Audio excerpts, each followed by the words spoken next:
Hello, I'm Waqar Rizvi, and this is Scope.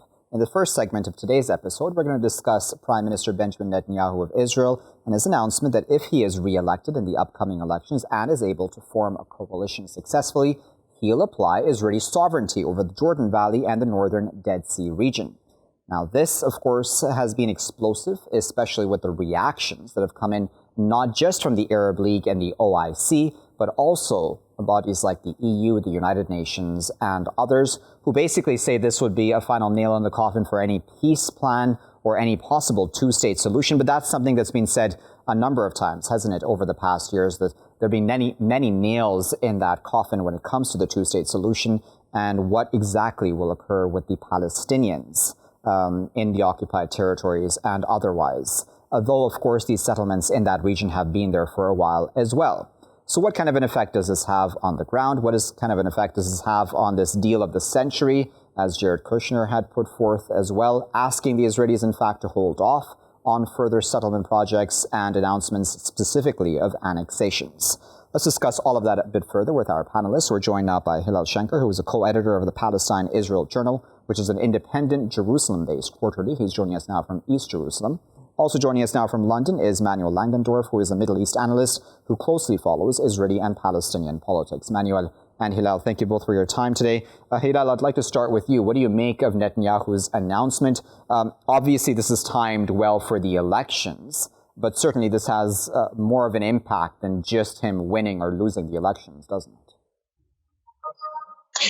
Well, first of all, I would add to your list of factors who have disagreed, also the Americans themselves, who said there is no change in our policy. That's number one. Now, Netanyahu made this statement primarily to get votes from settlers and from other right-wingers. It is not necessarily really a commitment or a clear-cut policy. And at this moment in time, if we look at the polls, we do not see him capable of forming a government after the next elections. So meanwhile, this is primarily an election ploy, obviously a very dangerous one, because this is the second time he has done that. He made a similar statement on the eve of the last round in April. And as we saw, it did not enable him to build a government. Manuel, I wonder where your thoughts are on that. Is this just rhetoric? Will this actually happen, regardless really of who comes into government? I think that is a key question. I would agree that this is mainly an election tactic. However, what is happening with this statement is also that even if he doesn't implement it right away as he promised, he is moving the discourse on the possible annexation further in the direction of where the right wing wants it. And that can have a long-term impact in itself. Indeed. So if we're talking about a long-term impact, then, Manuel, it seems, many people have spoken about this, that in this Israeli election, the Palestinian issue didn't really come up that much at all. It's really been about just other issues altogether, specifically just recently, of course, about Israel's interference in attacks, however you want to term it, in places like Iraq, Syria, Lebanon, etc. Do you think that in many ways, for many Israelis, the Palestinian issue is now just a suppressed issue? It's not really that important? I think the Palestinian issue it is true that it hasn't been the main focus of the campaign. Also, not forgetting that this is very much also a referendum on Netanyahu's not only political but also personal future, given that he's facing potential corruption charges.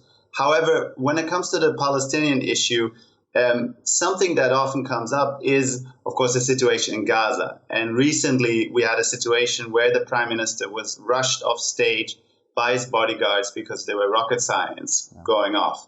And so I would say when it comes to this, the peace plan and the future of a Palestinian state, it is less of an issue than, for example, how to deal with Hamas and other Palestinian groups in Gaza. Hillel, I wonder where your thoughts are on that, because if the peace plan is not a priority at this time, then what's to say that tomorrow, whenever the political portion of this peace plan is made public, that will fare well with the Israeli public as well? Well, there's no question that in the past 10 years since Netanyahu returned to power, he has moved further to the right. Originally, he blocked every initiative of his extreme right wing partners to say anything about annexation. And in April, and now once again, he has dropped that block and said essentially the vision which he has always had, as he wrote in his book back in the mid 90s, if I remember correctly, that he does not see a place for a Palestinian state. And there clearly, were he to actually carry out this policy, be in a position to, it would undermine that possibility. There was a very interesting article in Haaretz today by correspondent Gidon Levy, who said, go ahead, annex the what you were saying, the Jordan Valley and the area around the Dead Sea, demonstrate that the two-state solution is no longer possible, and then we will have a situation where the international community will have to respond, and perhaps we will then get to a situation do you really think that Hillel, as Gideon there said in that article, I read it as well, in fact, today, and we've had him on a number of times on my show, but I wonder, do you really think that the international community will actually react in some substantive way? Because, we've been here before, haven't we, Hillel? There's been many times when the international community has said, enough, this needs to stop. I'm obviously paraphrasing general statements made over the past years, but it seems that there hasn't actually been strong action. There hasn't been strong action, that's true, but there also has not been any further steps towards annexation of the West Bank. If that would actually happen, this would be something which is unprecedented. I would assume that the EU, the Arab League, and then the key question in terms of the whole scenario is what will happen in Washington in November 2020. If the Democrats return to power, then clearly also the Americans would be reacting. As for Trump's deal of the century, the truth is no one knows what the details are. The chief negotiator, Greenblatt, just resigned. We do not know if there will even be a plan that will be unveiled. Okay, so Manuel, do you think in some ways that Netanyahu may have overstepped, even when it comes to the Americans? I mean, he's seemingly based a lot of his campaign on being close to Donald Trump. But do you think at some level that even Trump may now be irked, and that would be a bad thing for Netanyahu going forward? I think he's certainly pushing the envelope. However, he is also carefully phrasing that he is taking any further steps regarding the settlements, one of the key issues, in maximum coordination with Trump. So it is true that the US officials, mostly anonymously, have said this is a political statement, our policy hasn't changed. However, yes, I would say there is a risk that he could overstep, but let's not forget, he sees this as a unique opportunity in which the forces, as he put it, are aligned to support these type of actions, to annex and fulfill promises that he has made in the past to the right wing.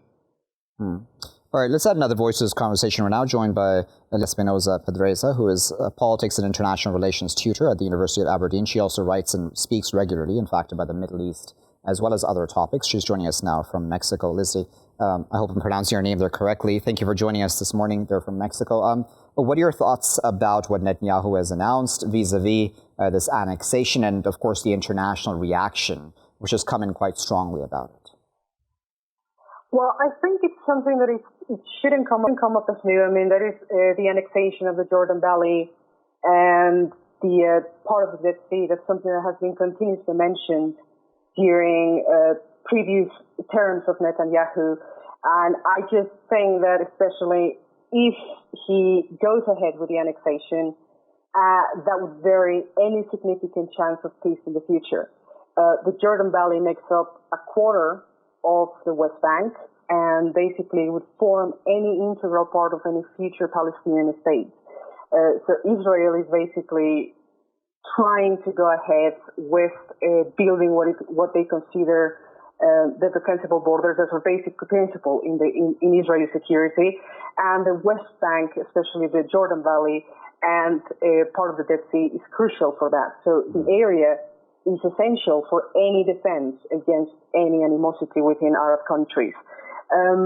It also has, not tacitly, but the support of Donald Trump. So he's pushing on that side as well, especially from the start of the Donald Trump administration. He's basically favored Israel, and I think it was last June when the ambassador of Israel, Daniel Freeman, asserted that actually Israel has a right to annex at least some of the West Bank. But then, Lisdey, if I may come in for a moment, I've understood, obviously, Israel's security concerns, and obviously Netanyahu has mentioned that a number of times, specifically in this announcement as well, saying this forms the eastern border for Israel, that it's vital to keep that area secure, etc. But then what of the Palestinians then, and any possibility of a Palestinian state? The statements that I've seen come out from the Palestinians, Mahmoud Abbas saying, listen, he's threatened again that he'll end all agreements with Israel, but then beyond that, most Palestinians are just now really in a very fatalistic point of view, where it's just like, we're not going to ever get a state, are we?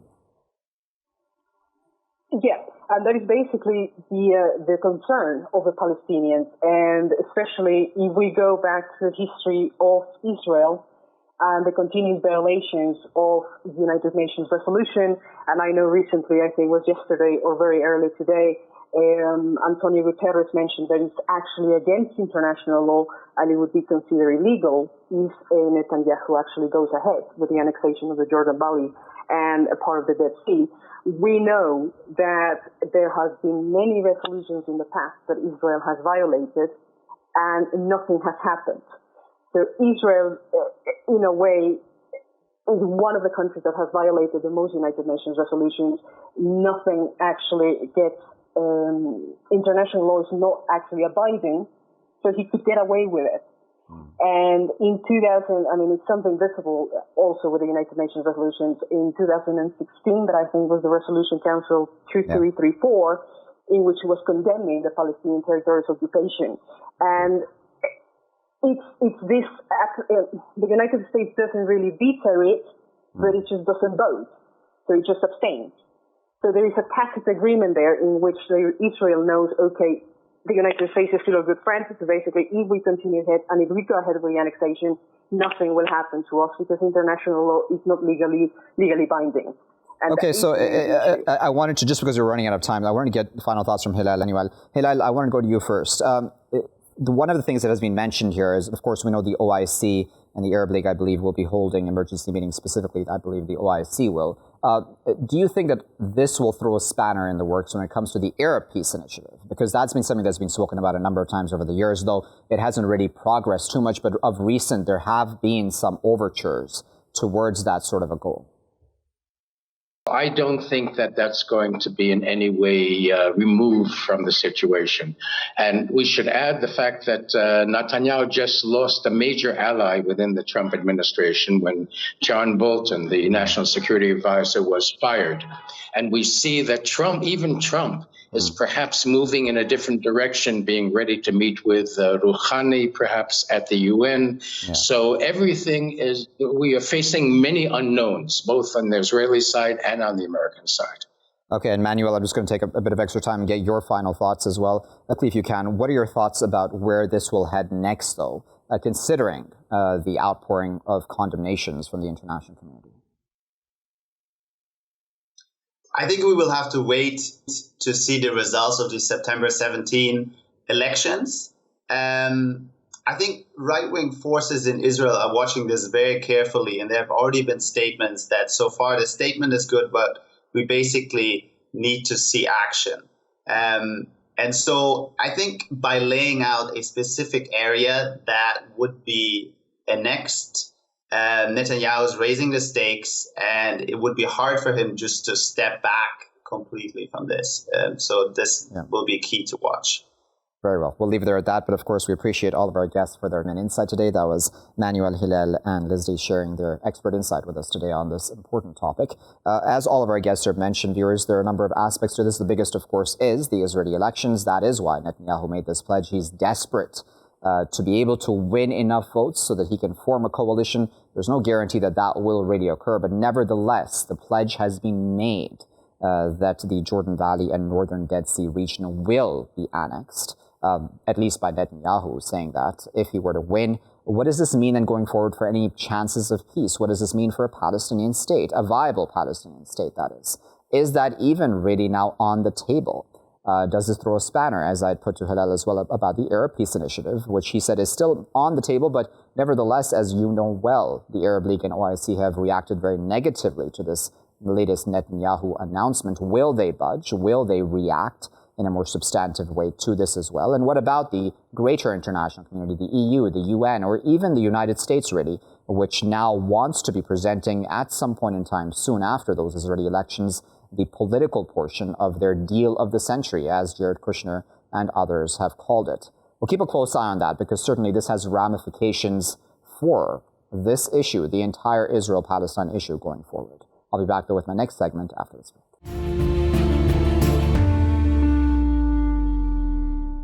Welcome back, viewers. You're still here in Scope with me, Waqar Rizvi. In this segment of the program, we're going to discuss photos of the Iranian oil tanker. You'll remember the Adrian Darya 1, which originally was called Grace 1, that had been in the center of a dispute between the United States and Tehran. In fact, UK and Tehran as well, I would argue.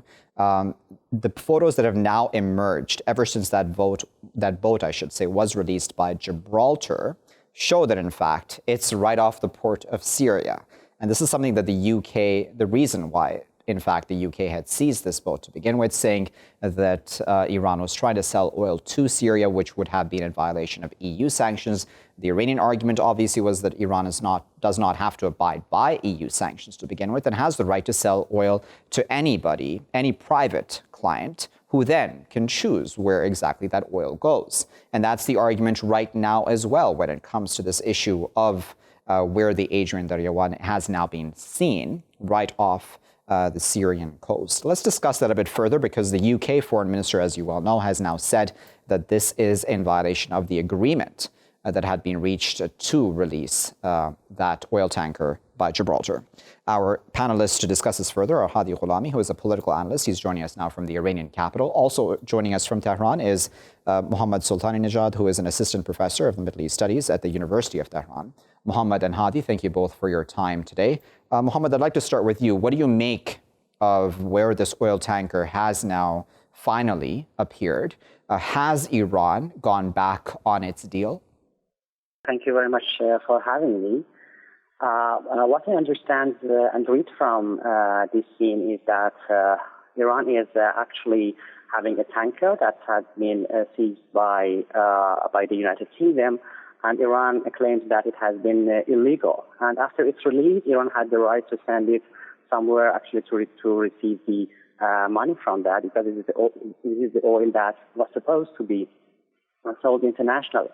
And Iran does not agree with the claim that it has been sent to Syria or anywhere, because so far they have not received any information confirming that Iran has said that it is the oil that is sold to Syria and sent to Syria. There has been some footage, actually, we have seen so far. They have been released by the United States agencies, and they are yet actually to be confirmed whether Iran or Syria would agree that this is actually the case or not. Hadi, what are your thoughts about that? Because, this tanker went dark for quite a while ever since it left Gibraltar, and then suddenly it appeared, and then the pictures show it's close to Syria. What are your thoughts on that? First, we have to take into account that Iran doesn't have to abide by rules by any other country, just as, for example, the United States doesn't have to abide by Iranian countries to, for example, export or import from any country or to any country that Iran doesn't have relations with, for example, Israel. The thing that happens here is that it was the ship was actually the images that surfaced. They weren't actually, that wasn't a surprise, but because Iran has been shipping oil to Syria, and it has been happening many times with ships that have their transponders off, so they can't appear on much of the international radars, let's say, mostly the ones that you can check even online right now. So I think it was a very normal thing to happen, because I have information. I know some ship captains that work with the National Petrochemical Company of Iran, and they actually have been doing that for a long time. This is nothing new. And it's just a bit, let's say, unusual and aggressive on the part of the US, UK, and those countries to actually go on and seize a ship that is going to a country that they believe should not be receiving oil shipment. Indeed, Mohammad, as Hadi there mentioned, Iran has in fact been doing this sort of thing for a while now, especially since this maximum pressure campaign was started by the United States ever since it left the nuclear deal. Why do you think then the United States and the UK chose this time to pressure Iran over this specific tanker? This is not something new which the Iranians are doing.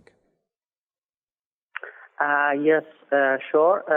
And actually, it is not very much surprising, because, as you said, the United States is mounting pressures on Iran, and the United States is trying to get the European countries on board on the very principal policy of applying maximum pressures on Iran.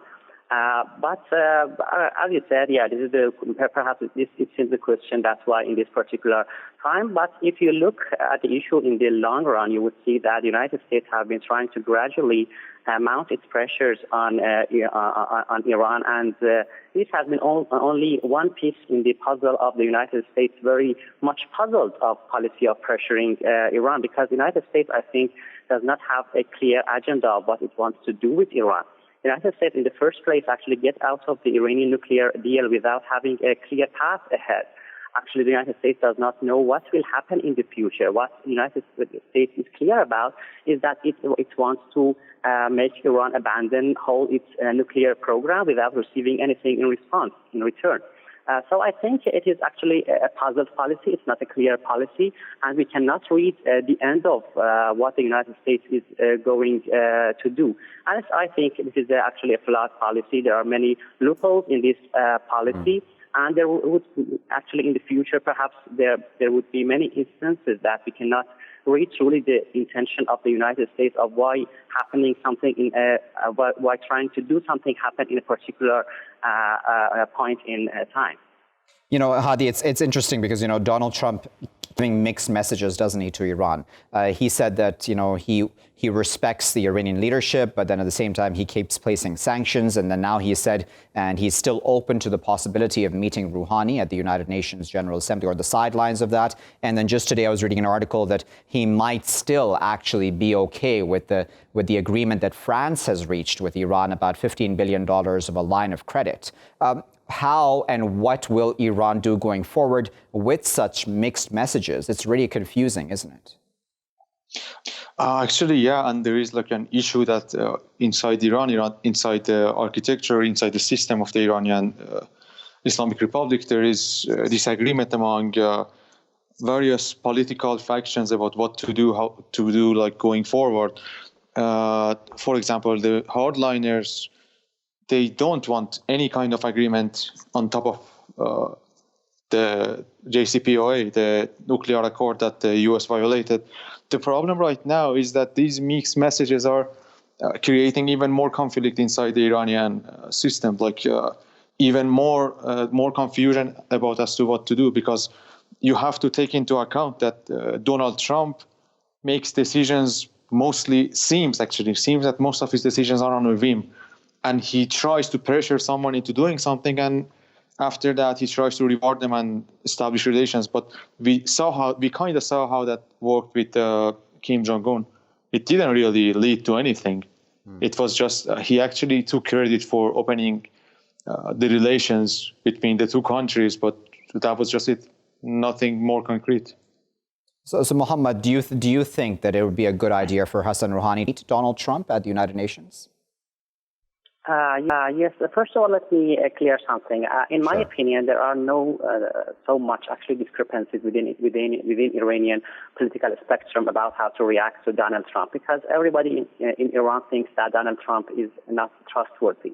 Actually, currently the United States administration is actually zigzagging in its policy of dealing with Iran. And it's a puzzled policy. As I said, it's not a clear policy. And what Iranians read of the current dispute with the United States is that the United States is trying to pressure Iran, and it is only actually trying to get some credits from Iran without giving so much in return. Actually, the United States, the Iranian political statement reading of what the United States is doing right now is that U.S. is trying to get Iran as a conservative leverage over the liberals in the upcoming presidential elections, and they only want a photo op with the Iranian leaders to demonstrate their success in their foreign policy after what they have seen in North Korea and elsewhere, the failures that the United States has been facing. So I don't think that they will buy what Donald Trump says about his willingness to meet Iranian counterparts, because in principle you have to be clear what is the end objective. If the end objective is to have an agreement, there has been an agreement in place. This agreement has been nullified by Trump's administration without any acceptable legal or political ground. So I don't think there is no reason in the future that Rouhani would meet with Donald Trump. Okay, we'll leave there as a final word, but I'll thank both Hadi and Mohammad for their time today and, of course, for their insight on this issue. Speaking to us there, both of them from the Iranian capital, Tehran. It's important, as Mohammad there mentioned at the end, that there be an end goal in place. Rouhani meeting Donald Trump just for a photo op, as Trump had met, of course, Kim Jong-un as well. Nothing came out of that. The Iranians certainly would have learned a lesson from the failed talks there, even though the photo ops were all nice and all smiles all around. But nothing really substantive has been achieved for the North Koreans, or even really for the Americans, actually. So this maximum pressure campaign doesn't seem to be working. The goal of zeroing Iran's oil exports is also not working. Does the United States, does the UK, does the EU, does anybody really have the right to tell Iran who it can and cannot sell its oil to? No, they don't, actually. So for this oil tanker to then show up off the coast of Syria, as Hadi there said, it's not a surprise. Iran has been obviously supporting the government of Bashar al-Assad and has been sending oil to Syria quite regularly. So why is this any different? Why all the hype and uproar over this specific tanker? We'll keep a close eye on this, because certainly going forward, things will only get more interesting, especially now that the United Nations General Assembly is right around the corner and the possibility still exists of a Rouhani-Trump meeting, at least in the mind of Donald Trump. I'll be back, though, with my next segment after this break. Stay tuned. Thank you for staying with us here in Scope. Viewers, with me, Waqar Rizvi. In this final segment of today's program, we're going to discuss the NRC issue, that is the National Register of Citizens issue, which has come up in India, as we've been reporting here at Indus News as well. India has excluded 2 million from citizenship lists that came out in Assam. And the government's plan now, seemingly, is to replicate it at the national level as well. And that has left many people, specifically within the Muslim community, worried because the Citizenship Amendment Bill, as I've read it, does exclude specifically the Muslim community of any immigrants that have come into India. That is obviously worrying. And for many Muslims, they're questioning, why isn't this being then applied across the board to everybody if they are being seen and judged as illegal immigrants at any level, if they do not have the proper documentation as well? Why is this not, again, as I said, being judged across the board, and why is this not being applied to everybody? Let's discuss this a bit further, though, for clarification and to understand this issue. We're joined up by Ms. Sangeeta Barooah Pisharoty, who is an author. She's recently published a book on Assam politics, including the NRC update process. She's also deputy editor at The Wire. She's joining us now via Skype from Delhi. Sangeeta, thank you for your time today.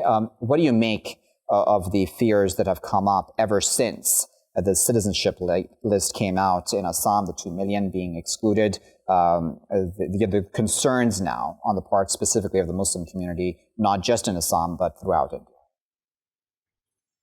See, you have to see this from two angles.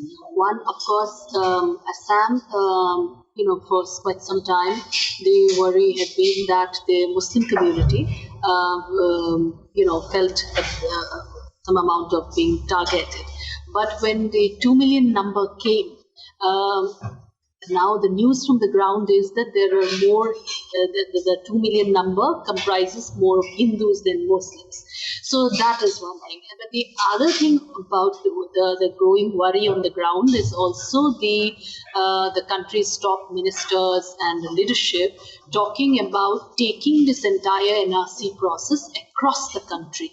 So we had seen this, during the last elections, the general elections, the parliamentary elections, where NRC was also weaponized, to garner votes, and many of the people who were out, the 40 lakh number, half of them are in now. So the entire 40 lakh number was shown as to be, infiltrators, and there were insinuations made that they were illegal immigrants, and also, looked at us as only Muslims, kind of thing. So that was used during the general elections, but now, even though in Assam the greater number of these 2 million are said to be Hindus, but the rhetoric has not ended. The whole thing is that they will be bringing, conducting the entire NRC process across the country,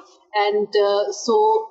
Every other day, there's been the top ministers been talking about, finding out infiltrators. So it is. We know the politics of the BJP. So one is obviously worried. So on that point of the BJP politics, if I may come in, Sangeeta, because the BJP, what I've understood, you can correct me if I'm wrong, is actually wasn't actually really happy with the Assam list that came out. In fact, it's trying to appease the Hindu vote bank, isn't it? And it's now mulling the passage, in fact, of the Citizenship Amendment Bill towards that end.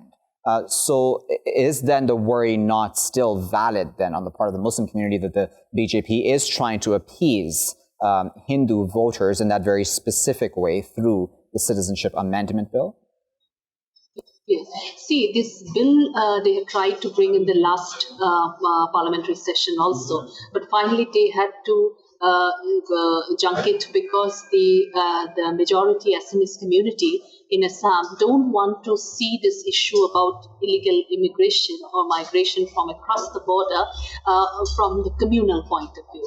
They say that if they don't have papers, they have illegally crossed over. So whether Hindus or Muslims, something should be done to send them back. So that the pressure was so much on the ruling party that they had to finally drop the bill. But since last 3-4 days, we've been hearing again being talked about this bill, some way of bringing in this bill. So obviously, one can't just rule out at this point that some amount of this communal thing will also play out in Assam as well. But as of now, the resistance from the majority community, which is voted for BJP, is considerable. Okay, so Sangeeta, for many of the people who didn't make onto the list, and those who may be fearful going forward. They've been in India for generations, some of them, and they may not, in fact, have the documentation certificates that are required seemingly under this process. What of them? See, that's the tragedy, actually, because most of the people whom I also met, I was in Assam, right now I'm in Delhi, just 3-4 days ago I was in Assam, and I met a lot of people who are outside of that list, which came out on August 31st.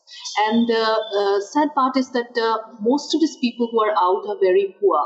So many of them are also not lettered. So, and now the process that is being brought about for them to actually go through this entire process of, proving their citizenship can cost a lot of money. They'll have to go through the foreigners' tribunals, which are being set up for this purpose. And if they fail the test, So we don't know what is going to happen to them. Will they be sent to some detention centers, and from there they will have to appeal to the higher courts, first the High Court and then the Supreme Court? Because if you see the earlier instances, that has happened. But right now the government has not spelled out anything apart from saying that nobody is going to be sent to the detention centers. So right now it is that.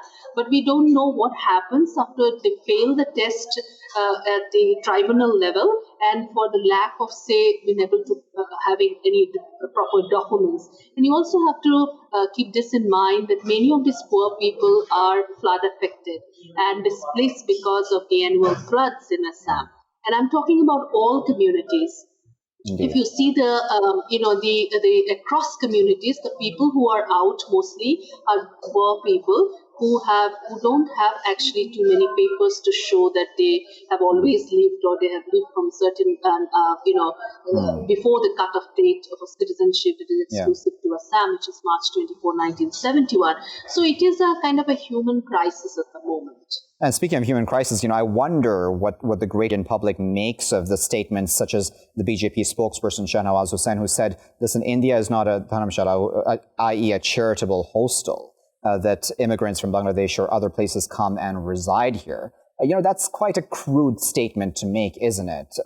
Speaking again, as you had said, about the human crisis, do people agree with such statements?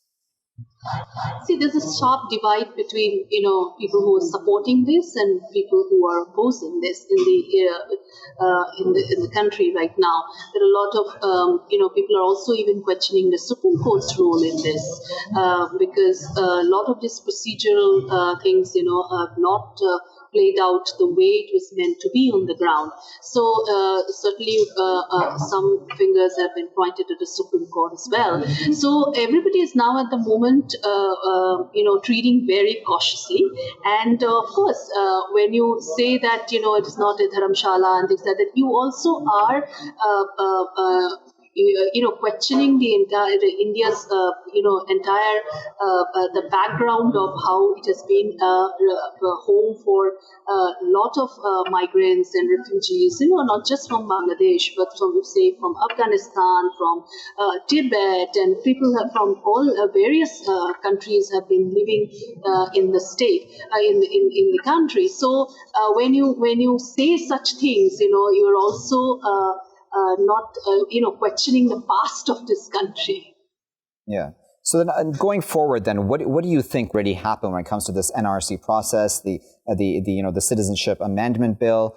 There's a lot of hype, seemingly a lot of fear, isn't there? And I imagine now that fear is spreading throughout the country, as Amit Shah and others have spoken about, now carrying this process out throughout the nation.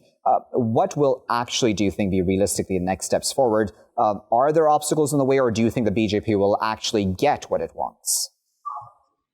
See, obviously, this will some other state elections are also coming in October. So, this issue will certainly be used and will continue to be used. But the problem is that the government has not spelled out properly. What is it going to do with the people who will finally be left out of this 2 million? That is also leading to a lot of fear and apprehension and insecurity among a lot of people. There at certain level, there have been talk about, say, granting them work permit, and after that, perhaps they will be able to apply for their citizenship. But when you bring in the citizenship bill, amendment bill, and where we say that only these 6 religious groups will be given preference, then obviously those who don't fall into these categories are worried. So the worry is very, very palpable. All right, Sangeeta, we'll leave there at that as our final word. But of course, we appreciate you taking your time to speak to us here at the Scope today here at Indus News. That was Sangeeta Barooah Pisharoty, who is deputy editor at The Wire, who is speaking to us there from Delhi. Viewers, there's a lot of context which is required when it comes to this issue of NRC and the Citizenship Amendment Bill there in India, and specifically what the BJP's goals are through such processes. Is it to exclude the Muslim community, as some in the Muslim community are fearful of, or is it just to exclude all those who have immigrated to the country, even generations ago, mind you, not just specifically from Bangladesh, but even, in fact, the Rohingya community who some of them have sought refuge there in India as well. What does this mean going forward for the country? And as Sangeeta there said, there is no clear plan for even those who are excluded then from citizenship going forward. What happens to them? Will they all just be automatically deported, as some officials, I should say, have said? Or is that just rhetoric? Will there be a way found around this to protect their human rights? Because this is a human crisis, as Sangeeta has there mentioned as well. You cannot just, target these people who have been there for generations, many of them illiterate, and do not probably have the certificates and documents required under this NRC and Citizenship Amendment Bill. We'll keep a very close eye on this because this is certainly an important human rights issue that is playing out there in India. I'll leave it there for now, though. I've been Waqar Rizvi. Thanks for watching this edition of Scope.